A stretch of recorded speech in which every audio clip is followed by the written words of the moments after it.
महाराष्ट्र विधानसभा चुनाव 2024 के बीच भाजपा और अजित पवार के बीच तनाव बढ़ता नजर आ रहा है। दरअसल, महाराष्ट्र के उप मुख्यमंत्री अजित पवार, जो राष्ट्रवादी कांग्रेस पार्टी एनसीपी के अपने गुट का नेतृत्व करते हैं, ने हाल ही में एक चौंकाने वाला खुलासा किया। पवार ने बताया कि 2019 में एक गोपनीय बैठक हुई थी, जिसमें केंद्रीय गृह मंत्री अमित शाह, देवेंद्र फडणवीस, शरद पवार, प्रफुल्ल पटेल, खुद अजित पवार और उद्योगपति गौतम अडानी भी मौजूद थे। इस बैठक में यह तय किया गया था कि महाराष्ट्र सरकार का नेतृत्व फडणवीस करेंगे और अजित पवार को उप मुख्यमंत्री बनाया जाएगा। 2019 की गोपनीय बैठक का खुलासा। अजित पवार ने यह भी बताया कि उस समय महाराष्ट्र के राज्यपाल भगत सिंह कोश्यारी को रात के समय जगाकर शपथ दिलाई गई थी और फडणवीस को मुख्यमंत्री तथा अजित पवार को उप मुख्यमंत्री के रूप में शपथ दिलाई गई थी। ये सरकार केवल 3 दिन ही चल पाई, जो किसी भी राज्य के इतिहास में सबसे छोटी सरकार साबित हुई।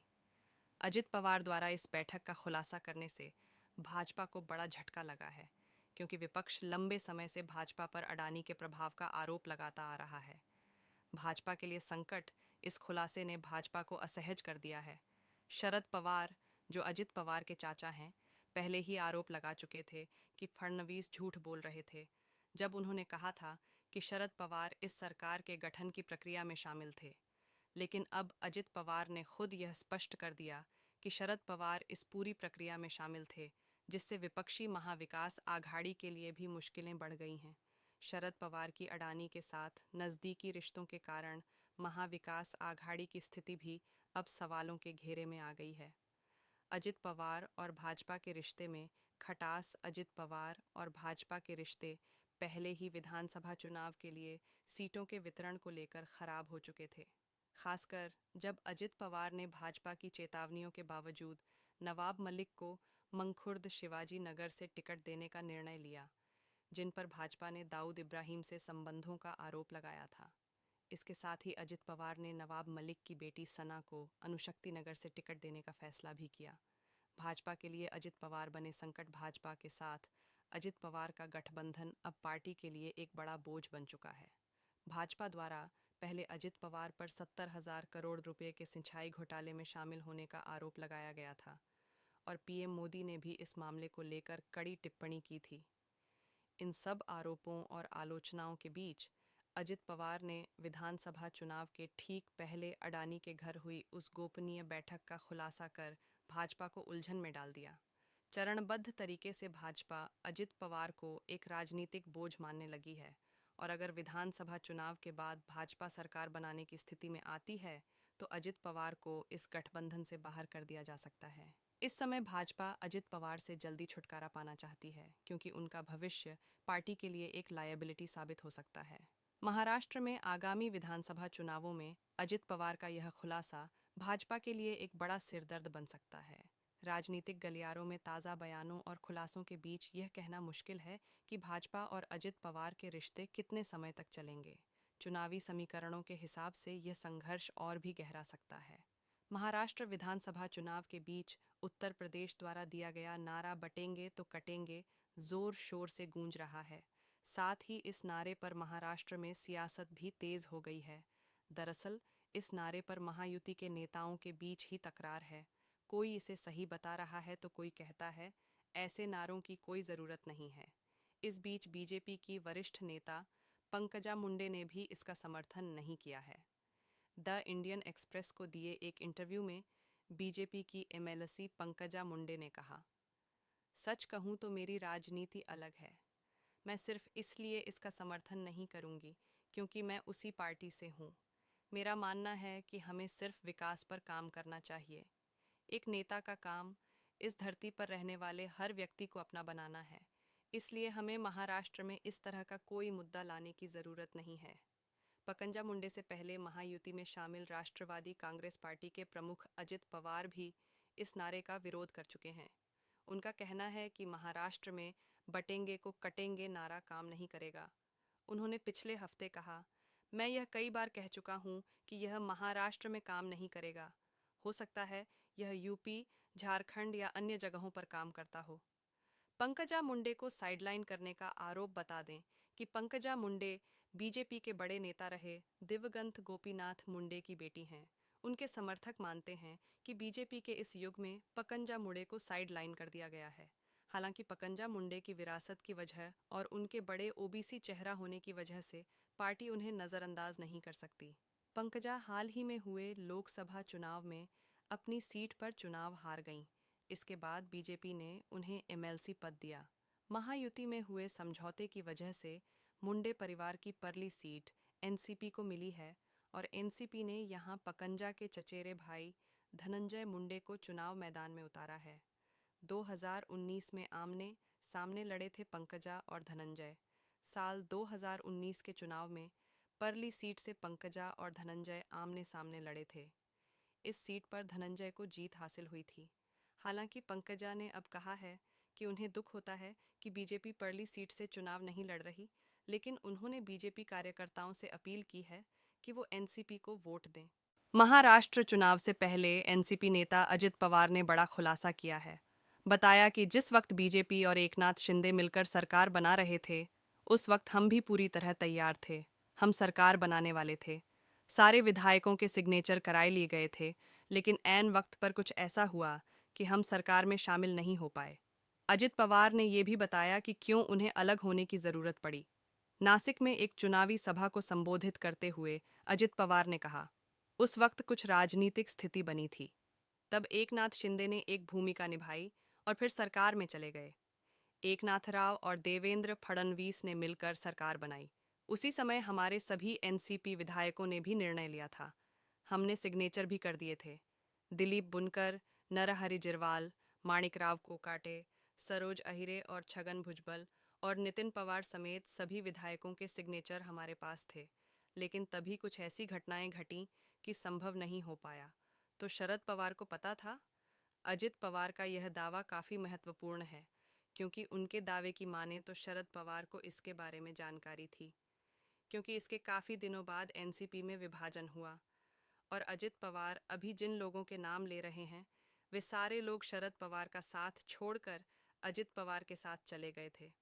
इससे ये भी साफ है कि एनसीपी में काफ़ी पहले से बीजेपी के साथ जाने को लेकर खिचड़ी पक रही थी। शायद शरद पवार उसे समय से भांप नहीं पाए। शरद गुट पर सीधा हमला। कुछ दिनों पहले शरद गुट के नेताओं ने आरोप लगाया था कि लड़की बहन योजना से महाराष्ट्र दिवालिया हो जाएगा। इस पर जवाब देते हुए अजित पवार ने कहा, मैं पैसे का मोल समझता हूँ। यह पैसा गरीबों को दिया जा रहा है। उसकी जाति नहीं देखी जाती। सिर्फ गरीब बहनों को इसका लाभ दे रहे हैं। वे इतने वक्त तक सत्ता में रहे, क्या किया? ₹1.25 दक्षिणा तक नहीं देते थे। अब हम सीधे बहनों के खाते में पैसे दे रहे हैं। कोई बिचौलिया नहीं है। टिकटों के बंटवारे पर अजित पवार ने कहा, 12.5% सीटें पिछड़े वर्ग को दी गईं, 10% सीटें मुस्लिम समुदाय को दी गईं। हम सबको साथ लेकर चलते हैं, भेदभाव नहीं करते। साहू फुले अंबेडकर की विचारधारा पर चल रहे हैं। वो लोग इसे समझ नहीं पाएंगे। महाराष्ट्र विधानसभा चुनाव के लिए सियाली माहौल दिन पर दिन गर्म होते चला जा रहा है। इस बीच राहुल गांधी महाराष्ट्र में अपने चुनावी दौर को आगे बढ़ाते हुए नांदेड़ में एक जनसभा को संबोधित किया। इस दौरान उन्होंने महाराष्ट्र के लोगों को बताया कि सरकार ने उन्हें हर चीज से वंचित रखा है। लोकसभा में विपक्ष के नेता और कांग्रेस सांसद राहुल गांधी ने आरोप लगाया कि महाराष्ट्र के लोगों को उनकी सरकार से वंचित किया गया। उन्होंने यह भी दावा किया कि मौजूदा सरकार ने धारावी को अडानी के हवाले कर दिया है। अडानी के हवाले किया। धारावी महाराष्ट्र के नांदेड़ में गुरुवार को एक जनसभा को संबोधित करते हुए राहुल गांधी ने कहा, महाराष्ट्र में लोगों को उनकी सरकार से वंचित किया गया। सरकार गिराने के लिए आयोजित बैठक में अडानी मौजूद थे। आखिर अडानी उस राजनीतिक बैठक में क्यों बैठे थे? वे वहां इसलिए बैठे थे क्योंकि उन्हें धारावी चाहिए थी। फिर इस सरकार ने धारावी को अडानी के हवाले कर दिया। उन्होंने कहा, राज्य में बेरोजगारी है, कीमतें बढ़ रही हैं। अडानी अंबानी को इससे कोई नुकसान नहीं हो रहा है। उनकी संपत्ति बढ़ रही है। उन्हें एयरपोर्ट, बंदरगाह, सड़कें मिल गईं और अब उन्हें धारावी मिल रही है। नुकसान आपका, स्थानीय लोगों का है। नुकसान सोयाबीन किसानों का है, मजदूरों का है, बेरोजगार युवाओं का है। मणिपुर नहीं जा पा रहे मोदी। गांधी ने मणिपुर की स्थिति को लेकर प्रधानमंत्री नरेंद्र मोदी की आलोचना की। उन्होंने कहा, प्रधानमंत्री नरेंद्र मोदी आज तक मणिपुर नहीं जा पाए हैं। वे सबको लड़ाते रहते हैं और सबको बांटते रहते हैं। महाराष्ट्र विधानसभा चुनाव से जुड़ी खबरें पढ़ने के लिए यहाँ क्लिक करें। उन्होंने अपनी भारत जोड़ो यात्रा से तुलना करते हुए कहा, हमने 4000 किलोमीटर की भारत जोड़ो यात्रा की। हमें इसकी क्या ज़रूरत थी? इस यात्रा में नारा दिया गया था, हमें नफरत के बाजार में प्यार की दुकान खोलनी है। लेकिन वे, भाजपा, जहां भी जाते हैं नफरत फैलाते हैं। वे एक राज्य को दूसरे से लड़ाते हैं। मणिपुर को देखिए, आज वहां क्या स्थिति है? पीएम मोदी ने लगाया आरोप। इससे पहले मुंबई के शिवाजी पार्क में एक जनसभा को संबोधित करते हुए प्रधानमंत्री मोदी ने आरोप लगाया कि कांग्रेस और महाविकास अघाड़ी एमवीए राज्य में लोगों को बांटने का काम कर रहे हैं। उन्होंने कहा, आज़ादी के बाद कांग्रेस की सरकार दशकों तक केंद्र में और यहाँ भी दशकों तक सत्ता में रही, लेकिन उन्होंने मुंबई के लिए कोई भविष्य की योजना बनाने की जहमत नहीं उठाई। पीएम मोदी ने आगे कहा, इसका नतीजा यह हुआ कि मुंबई लगातार पिछड़ती चली गई। कांग्रेस का चरित्र मुंबई के चरित्र के बिल्कुल विपरीत है। मुंबई का चरित्र ईमानदारी और कड़ी मेहनत है। मुंबई का चरित्र आगे बढ़ने की ललक है, लेकिन कांग्रेस का चरित्र भ्रष्टाचार है। कांग्रेस का चरित्र देश को पीछे धकेलना है। कांग्रेस का चरित्र विकास में बाधा उत्पन्न करना है। 288 सदस्यीय विधानसभा के लिए 20 नवंबर को मतदान होना है, जबकि 23 नवंबर को मतगणना होगी। महाराष्ट्र विधानसभा चुनाव में 158 निर्वाचन क्षेत्र तय करेंगे कि राज्य की सत्ता की चाबी महायुति के पास जाएगी या महाविकास अघाड़ी के पास। इन 158 निर्वाचन क्षेत्रों में बीजेपी बनाम कांग्रेस, शिंदे की शिवसेना बनाम ठाकरे की शिवसेना और अजित पवार की एनसीपी बनाम शरद पवार की एनसीपी है। लेकिन आरएसएस को चिंता बीजेपी की नहीं, बल्कि उन 83 सीटों की है जहां शिवसेना शिंदे और एनसीपी अजित पवार का शिवसेना उद्धव गुट और एनसीपी शरद पवार से मुकाबला है। ये 83 सीटें तय करेंगी कि राज्य में बीजेपी कांग्रेस से बेहतर है या नहीं, असली शिवसेना शिंदे की है या ठाकरे की, और असली राष्ट्रवादी अजित पवार है या शरद पवार। 2019 के बाद बदले समीकरण। 2019 के विधानसभा चुनावों की अगर बात करें तो महायुति और महाविकास अघाड़ी में दो पार्टियां थीं जो मुख्य रूप से बीजेपी और कांग्रेस के खिलाफ चुनाव लड़ रही थीं, और एनसीपी शिवसेना के खिलाफ चुनाव लड़ रही थी। लेकिन 2019 के बाद बदले समीकरण में महायुति और महाविकास अघाड़ी में तीन तीन पार्टियों का गठबंधन बन गया। इसलिए 2024 के विधानसभा चुनाव में सीधी लड़ाई का समीकरण बन गया है। कहाँ किसके बीच होगी सीधी टक्कर? विदर्भ की 35, मराठवाड़ा की 10, पश्चिमी महाराष्ट्र की 12, मुंबई की 8, उत्तरी महाराष्ट्र की 6 और कोंकण की 4 सीटों पर भाजपा और कांग्रेस के बीच सीधी टक्कर है। महाराष्ट्र की 75 सीटों पर बीजेपी बनाम कांग्रेस का मुकाबला है। दूसरी सीधी लड़ाई दोनों शिवसेना के बीच हो रही है। शिंदे की शिवसेना 46 सीटों पर ठाकरे की सेना के खिलाफ खड़ी है। विदर्भ में 5 सीटों पर दोनों शिवसेना आमने सामने हैं, जबकि मराठवाड़ा में 10, पश्चिम महाराष्ट्र में 8, मुंबई में 10, उत्तर महाराष्ट्र में 4 और कोंकण में 9 सीटों पर दोनों शिवसेना आमने सामने हैं। महाराष्ट्र की 37 विधानसभा सीटों पर एनसीपी अजित पवार और एनसीपी शरद पवार के बीच मुकाबला है। वे दोनों विदर्भ में 3 सीटों, मराठवाड़ा में 6 सीटों, पश्चिम महाराष्ट्र में 21 सीटों, मुंबई में 1, उत्तरी महाराष्ट्र में 3 और कोंकण में 3 सीटों पर लड़ने जा रहे हैं। 38 विधानसभा सीटों पर शरद पवार की एनसीपी का बीजेपी उम्मीदवारों के साथ मुकाबला है। 19 सीटों पर कभी सहयोगी रही उद्धव ठाकरे की शिवसेना के उम्मीदवार कांग्रेस के खिलाफ खड़े हैं। इन सीटों पर सीधी लड़ाई यह तय करेगी कि राज्य की सत्ता पर कौन बैठेगा। वहीं दूसरी तरफ बीजेपी को, आरएसएस को शिंदे और अजित पवार की 83 सीटों की चिंता है। अगर इन 83 सीटों पर दोनों पार्टियों का प्रदर्शन अच्छा नहीं रहा तो खेल बिगड़ सकता है। इसीलिए बीजेपी ने इन सीटों को जीतने के लिए पूरी ताकत लगा दी है। महाराष्ट्र के उप मुख्यमंत्री और भारतीय जनता पार्टी बीजेपी के वरिष्ठ नेता देवेंद्र फडणवीस ने कहा कि 20 नवंबर को होने वाला राज्य विधानसभा चुनाव अजब है और 23 नवंबर को परिणाम घोषित होने के बाद ही स्पष्ट होगा कि कौन गुट किसका समर्थन कर रहा है।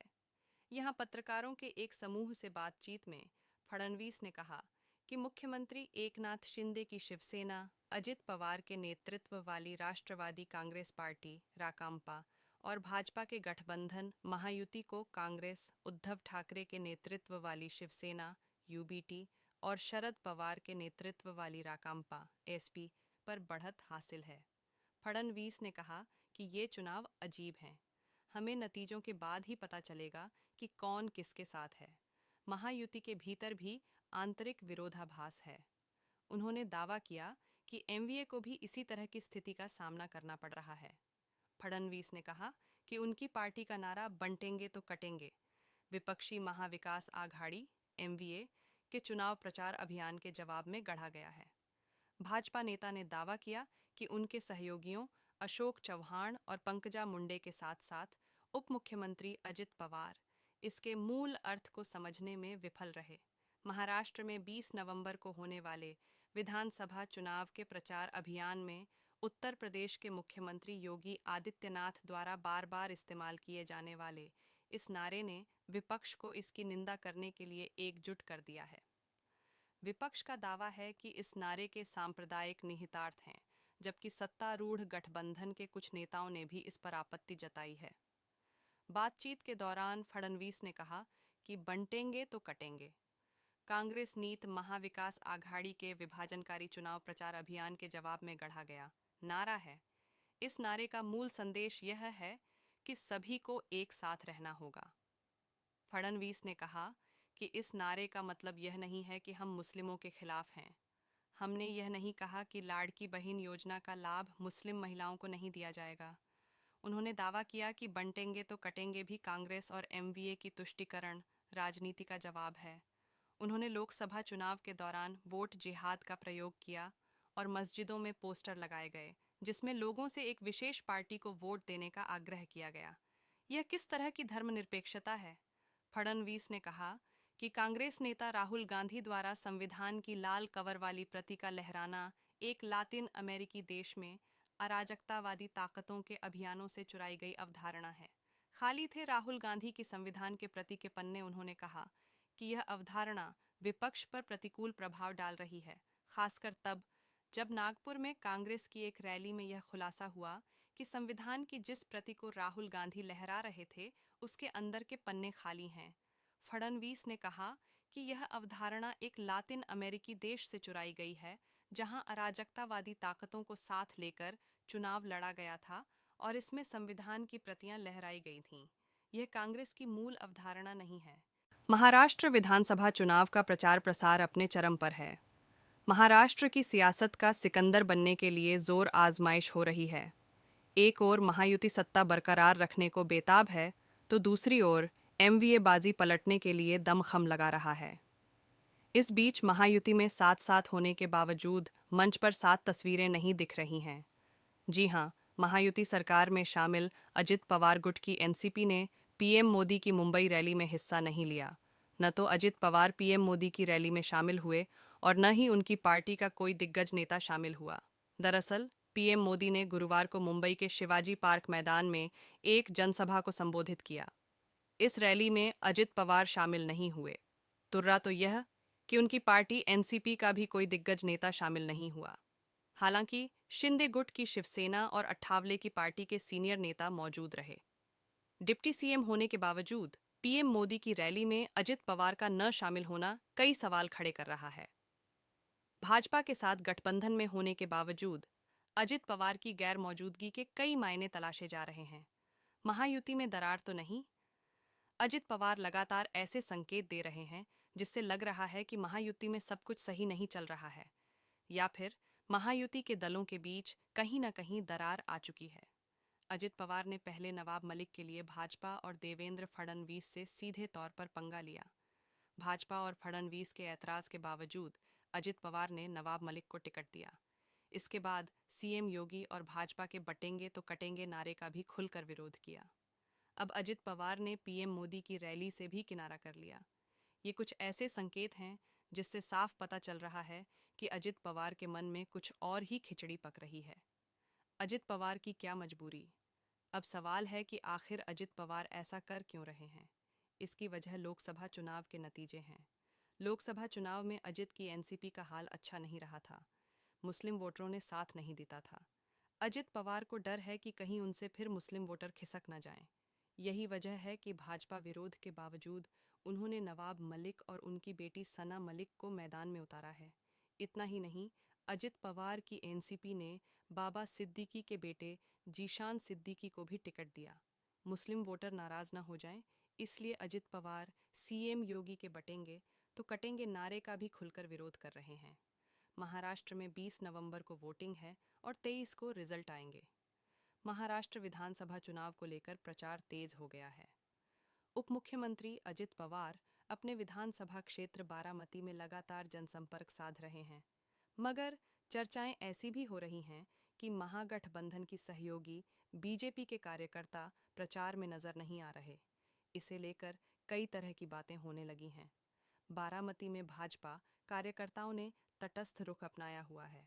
माना जा रहा है कि अप्रत्यक्ष तौर पर अजित पवार के प्रति नाराजगी दिखाई जा रही है। कार्यकर्ताओं की शिकायत है कि स्थानीय निकाय चुनाव में अपने समर्थकों को जिताने के लिए दादा हमें हराएंगे, फिर हम उन्हें समर्थन क्यों दें। बारामती सीट पर इस समय चाचा बनाम भतीजे के बीच चुनावी लड़ाई है। अजित पवार का मुकाबला भतीजे और शरद पवार की अगुवाई वाली एनसीपी शरद चंद्र पवार के उम्मीदवार युगेंद्र पवार से है। उप मुख्यमंत्री अजित 1991 से इस सीट से विधायक हैं। लोकसभा चुनाव के दौरान भी बारामती सीट पर हाई वोल्टेज मुकाबला देखने को मिला था। इस समय दादा के लिए पत्नी सांसद सुनेत्रा पवार, चिरंजीव पार्थ और जय पवार प्रचार कर रहे हैं। हालांकि राजनीतिक पंडितों के बीच चर्चा है कि युगेंद्र पवार अजित पवार को कितनी टक्कर दे पाएंगे, दोनों के बीच वोटों का अंतर कितना होगा। भाजपा कार्यकर्ताओं की किस बात से नाराजगी। भाजपा कार्यकर्ताओं की अजित पवार से नाराजगी की कुछ प्रमुख वजहें बताई जा रही हैं। इनका आरोप है कि बीजेपी वर्कर्स को 1 करोड़ के काम देने का लालच दिया गया, मगर ऐसा नहीं हुआ। लोकसभा के दौरान भी वे इस बात को लेकर परेशान थे। नाराज कार्यकर्ताओं का कहना है कि उनकी शिकायतों, समस्याओं और मांगों पर ध्यान नहीं दिया गया। पार्टी आलाकमान की ओर से समय ही नहीं निकाला गया। एक पदाधिकारी ने नाम न बताने की शर्त पर कहा कि ऐसी स्थिति में बड़े नेताओं के आदेशों का पालन कैसे होगा। हम बारामती में भाजपा का प्रभुत्व बढ़ाना चाहते हैं। इसके लिए स्थानीय स्तर पर अजित पवार की एनसीपी से भी समर्थन मिलना चाहिए। 1 लाख से अधिक वोटों के अंतर से जीतने का दावा इसके बावजूद अजित पवार का दावा है कि 20 नवंबर को होने वाले विधानसभा चुनाव में महायुति गठबंधन 175 सीटें जीतेगा। उन्होंने यह भी दावा किया कि वह बारामती सीट से 1 लाख से अधिक मतों के अंतर से जीतेंगे। कुछ सर्वेक्षणों में सत्तारूढ़ गठबंधन को बढ़त दिए जाने के बारे में पूछे जाने पर पवार ने कहा, हमारा लक्ष्य सामूहिक रूप से 175 सीटें जीतना है। सभी महायुति दल इस लक्ष्य के लिए कड़ी मेहनत कर रहे हैं। राज्य विधानसभा में 288 सदस्य हैं। महायुति में भाजपा, अजित पवार की राकांपा और मुख्यमंत्री एकनाथ शिंदे की अगुवाई वाली शिवसेना शामिल हैं। महाराष्ट्र विधानसभा चुनाव के नतीजे 23 नवंबर को घोषित किए जाएंगे।